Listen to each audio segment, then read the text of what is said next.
채널 24K 하석용의 단도직입. 오늘은 좀 인천에서 일어난 얘기를 좀 해야 되겠습니다. 인천에서 이제 기점이 됐지만 사실 인천만의 이야기라고 할 수는 없어서 그래서 이야기를 좀 다루어야 되겠습니다. 내년 대선을 앞두고 이제 집권 세력 속에서 고심이 굉장히 깊어지고 있는 것 같다. 이거는 벌써 이제 앞의 동영상에서 말씀을 드린 적이 있습니다. 권력 연장을 위해서는 무슨 대책이라도 마다하지 않아야 되는 그런 상황으로 몰리고 있는 것 같습니다. 이런 때 뜬금없어 보이는 사건이 하나 인천시 쪽에서부터 터져 나와서 시끄러워지고 있습니다. 인천시가 인천국제공항을 이제 대북 교류의 거점으로 육성하기 위해서 여기서 대북이 북한을 이제 우리가 왔다 갔다 거래하는 이제 거점으로 만들겠다 인천공항을 그런 얘기죠. 그걸 그렇게 키우기 위한 계획을 이제 한국교통대의 산학협력단에다가 그 계획 수립 용역을 좀 맡겼습니다. 1억 3,500만 원이라는 이제 세금을 주고 이 용역을 좀 한번 해봐라. 그래서 그 결과가 이제 나왔어요. 이 결과가 근데 이제 파장을 일으키고 있습니다. 그 내용을 이제 잠깐 요약을 해보면요. 인천공항을 외국인들이 이제 방북을 할 때 인천공항을 거쳐서 환승하도록 그리고 이제 북한 관광을 가는 비행기가 떠나도록 수출입을 하는데 북한에서 수출입을 하는데 인천공항을 이용하도록 이렇게 이제 대북 교류의 거점 공항으로 인천공항을 만든다. 그러기 위해서 민관 협력 자금하고 정부 자금하고 합계 4조 4천억 원의 자금을 조달을 해서 북쪽에다가 9개 공항을 건설하거나 이제 정비를 해주거나 수리를 해주거나 이런 이제 사업을 추진을 하겠다. 이런 내용이 담겨 있는 보고서가 나온 겁니다. 그러한 이제 공항 건설이나 수리, 정비 이 계획에다 또 덧붙여서 1조 8천억 원이나 추가를 해갖고 영종에서부터 강화를 거쳐서 개성 거쳐서 해주까지 이르는 이러한 남북 평화도로도 건설을 하고 그리고 이제 300억 원을 또 추가로 들여서 대북 비즈니스 플랫폼을 구축을 하겠다. 뿐만 아닙니다. 180억 원을 들여서 해주하고 개성을 잇는 도로까지 건설을 해주겠다. 이런 내용이 포함된 용역 보고서가 발표가 된 겁니다. 참 뜬금없다는 생각입니다.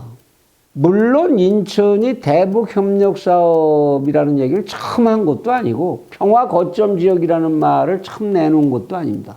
뭐 북쪽하고 가장 가까이 접경하고 있는 그런 곳이니까 당연히 뭐 여기서 그런 얘기들 만들어낼 수 있겠습니다만은 통일론자나 이제 종북론자 이런 사람들이 그럴 수 있겠습니다만은 그래서 지난 송영길 시장 때부터 인천을 대북 평화협력 거점 지역으로 만든다고 그리고 해역까지도 경계 없는 이제 평화해역으로 해수역으로 만들겠다라는 얘기 그런 얘기들이 정점에 달했었죠.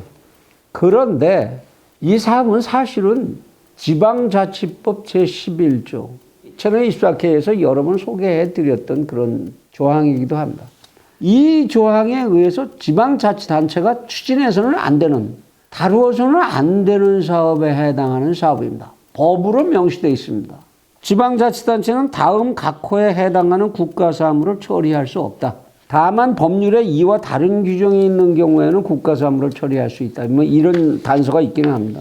외교, 국방, 사법, 국세 등 국가의 존립에 필요한 사무. 이 사무는 바로 외교적인 문제가 될 수 있고 국방의 문제가 될 수 있고 사법적 문제가 될 수 있는 사업입니다.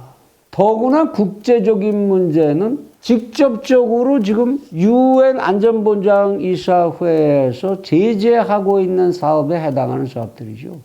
뿐만 아니라 제4호에 보면 국가종합경제개발계획, 국가하천, 국유림, 국토종합개발계획, 지정항만, 고속국도, 일반국도, 국립공원 등 전국적 규모나 이와 비슷한 규모의 사무. 대한민국 헌법상 북한 땅은 수복되지 않은 대한민국 영토입니다. 그래서 대한민국이 북쪽에서 무슨 행위를 하든 그 행위는 대한민국 법률 규정상 적법한 것이어야만 합니다. 그리고 이러한 공항의 건설, 이것은 국가종합경제개발계획에 포함되어야 합니다. 7호에 보면 고도의 기술을 요하는 검사, 시험, 연구, 항공관리, 기상행정, 원자력 개발 등 지방자치단체의 기술과 재정 능력으로 감당하기 어려운 사무는 해서는 안 된다, 이렇게 되어 있습니다. 공항의 관리라는 게 그렇게 간단한 사무가 아닙니다. 인천공항 하나를 그렇게 발전시키는 게 어려운 이유가 있는 거죠. 또한 유엔의 대북제재 사업에 명백하게 걸릴 게 뻔한 일인데 뿐입니까? 공항이라는 게 뭡니까? 북쪽은 지금 뭐죠? 군과 당이 최우선인 사회입니다. 모든 것이 전쟁 준비 태세에 희생되고 있는 모든 사회 부문이 그런 사회죠. 공항이 보나마나 군용공항으로 사용되게 될 거라는 거, 시설이 좋아지면 더 효율적으로 군용공항으로 사용하게 될 거라는 거 뻔한 얘기죠. 이적 행위에 해당할 수 있습니다. 막바로. 이런 중대한 안보상의 문제를 가지게 될 거라는 거. 도로를 닦아주면 왜 북쪽의 도로를 북쪽의 돈으로 안 하고 우리가 해줘야 됩니까? 무슨 삶은 소대가리 소리 들어가면서 그 도로가 바로 우리의 서해안 유역의 파주, 연천 이 지역까지 포함해서 여기는 6.25 때 북쪽에 탱크 주력 부대가 진입해 들어온 루트입니다. 서해안이라는 곳, 북측이 항상 제1차적으로 침입해 들어오는 접근로, 주 접근로지요. 여기에다가 우리 돈으로 그렇게 길 잘 닦아주고 뭐 어쩌자는 건데요. 만일의 경우에. 무엇보다도 인천시 아니야 한국 정부가 나서서 이런 제안 많이 했지 않습니까? 철도도 놔주겠다 어쩌고 그랬는데 북측에서 다 어떻게 했어요? 그런 척도 안 했을 뿐만 아니라 연락사무소 멀쩡하게 빌딩 잘 지어줬더니 그거 갑자기 폭파해버린 이런 집단 아닙니까? 금강산 관광시설들 다 깨끗이 쓸어내버리라고 이렇게 명령하는 그런 상황 아닙니까? 그건 몰라서 이런 짓을 합니까? 이런 사정을 모를 리가 없는 박남춘 인천시장이 왜 그럼 이 시점에서 이런 짓을 벌이느냐. 그것도 생예산 낭비해가면서 자기 머리 혼자 속에서 나와서 그냥 막 그려놓고 이걸 발표했다면 또 모르겠는데 아니면 자기 집 팔아서 그걸로 용역비용을 댔다면 모르겠고 왜 세금 들여서 지금 이런 짓을 하느냐. 그것뿐만 아니라 인천시장이 이 발표 내놓는 데에 미리 이제 공감대가 형성이 됐었다, 중앙하고. 이 근거로 민주당의 10명의 국회의원들이 이 사업을 할 수 있도록 지원하기 위해서 별도의 법률적 근거를 만들어 주려고 그런 거죠. 그래서 인천국제공항법을 개정안을 발의를 해줬죠. 이런 사업을 인천국제공항에서 할 수 있다. 그럴 때 뭐 지방자치단체가 지원할 수 있고 국비로 할 수 있고 이런 거 조항 넣었겠죠. 이렇게 합작으로 되도 않을 짓을 왜 벌였을까? 이게 문제입니다. 사실 오늘날의 대한민국을 둘러싼 국내외 사정에 정통한 사람들이 본다면 되도 아닐 것이 분명해 보이는 그러한 사업. 게다가 이것을 추진하고 도와줄 수 있는 중앙의 권력도 임기가 1년밖에 안 남은 시점. 이런 시점에 법 개정까지를 시켜가면서까지 이러한 시끄러울 수 있는 주제를 이 사회에 던지는 속내가 무엇일까 하는 것. 궁금하지 않을 수가 없습니다.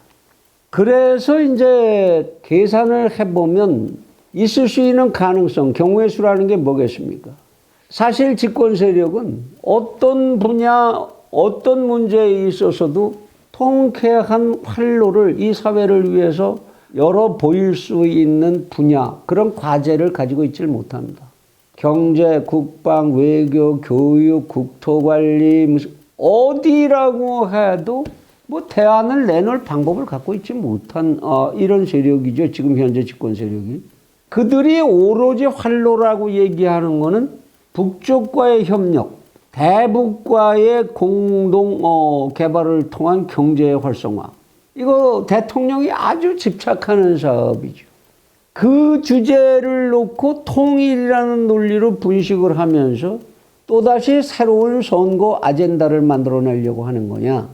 그래서 그것을 중심으로 해서 통일이라는 논의를 놓고 이제는 통일 반통일 세력으로 나누면서 소위 문파 세력이라고 하는 곳의 핵심을 이루고 있는 종북 세력들을 결집시키고 이러한 코어의 형성을 통해서 30%의 무너지지 않는 콘크리트 옹벽을 세우고 거기에 기대해서 재집권의 시도가 가능하다고 판단하기 시작한 것 아니냐. 이런 의심을 솔직히 하지 않을 수가 없습니다. 마침 이때에 박남춘 인천시장은 사실 취임하고 이제 내년이 임기 만료인데 대통령 선거하고 그 앞뒤 뭐 그렇죠. 그런데 그동안에 솔직히 인천에서 현안 문제로 불거졌던 것들을 하나 속 시원하게 해결해낸 게 아무것도 없습니다. 사실 인천에서의 여론들이 무슨 차기까지 이런 얘기가 공공연히 돌고 있다는 것 정도 알고 있겠죠. 이때에 사실 박남춘 시장은 운동권의 어떤 계보나 여기에 속하지도 못했고 그쪽의 경력을 가진 인사도 아니지요. 이 기회에 이러한 주제에 얹혀서 앞장을 섬으로써 계보의 지지를 확보하고 그리고 차기를 다시 한번 노려볼 수 있는 이러한 계산, 양쪽의 이런 계산이 서로 맞아떨어진 것 아니냐. 솔직히 이런 생각을 버릴 수가 없습니다.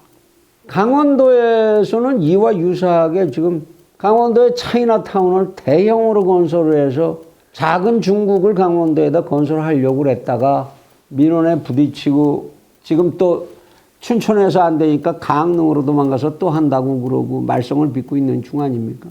둘 사이의 논리가 거의 비슷한 것 아니냐.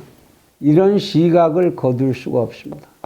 도대체 나라 살림, 사회 살림을 맡은 사람들이 자기의 자리를 유지하기 위해서라면 어떠한 국익도 어떠한 지역의 사회적 이익도 돌아보지 않는 오로지 정치적 공작 논리, 이것에만 매달리는 이런 현상, 그 중에 하나 아니냐.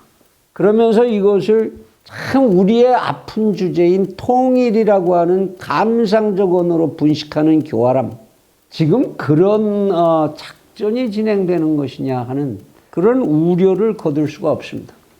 이제 남은 것은 인천 시민들이 과연 이 문제를 어떻게 바라보고 어떠한 행동들을 취하실지를 지켜봐야 하는 그런 상황인 것 같습니다. 물론 일종의 개발선전구호인데요.